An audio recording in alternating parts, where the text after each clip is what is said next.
चीनी और गुड़ में जो एक और फर्क है वो ये है कि समझ लें आपके चीनी में 99.9% कार्बोहाइड्रेट होता है और गुड़ में जो है वो 89% कार्बोहाइड्रेट होता है।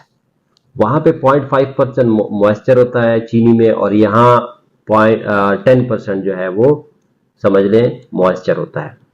तो अब अगर हम कंपेयर करते हैं तो यानी चीनी में कार्बोहाइड्रेट ज्यादा है, यानी समझ लें पूरा ही कार्बोहाइड्रेट है, और गुड़ में जो है उसके साथ साथ थोड़े मिनरल्स भी हैं, थोड़े वाइटामिन भी हैं, थोड़े न्यूट्रिएंट्स भी हैं।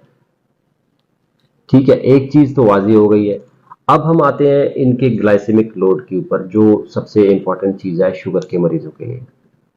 ग्लाइसेमिक लोड अगर आप देखें तो उसमें भी फर्क है, यानी चीनी का ग्लाइसेमिक लोड जो है 65 और गुड़ का जो ग्लाइसेमिक लोड है वो है 60।